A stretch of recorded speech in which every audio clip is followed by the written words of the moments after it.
Great stuff, Mike. For more on non-injury news from Week 11, here's Paul Burmeister in the guy. And this place has just gotten ignited. Protein bars, pass them out.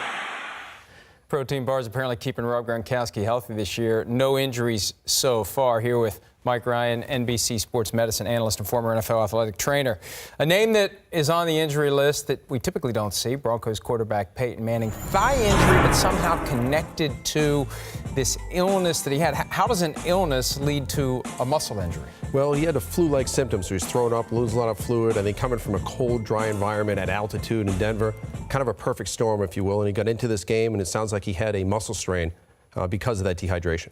And going forward, Broncos play next Monday night. How big of a deal is it when you're talking about a not-so-mobile quarterback with a thigh injury?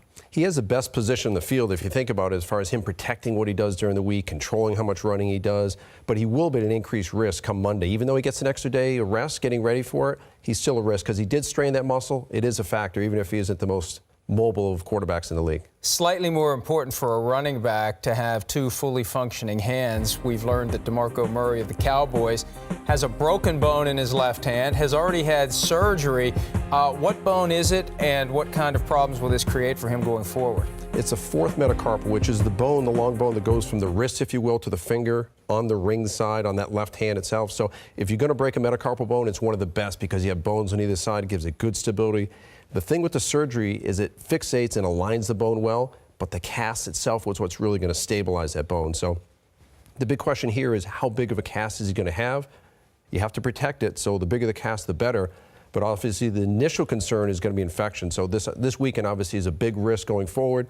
With each week goes by, the risk factor goes down. So no infection, manageable cast, he can play? He could, but at this point it's probably going to be a week-to-week issue. Again, how long do you wait on that with what you're going to do? Bigger the cast, quicker you can play.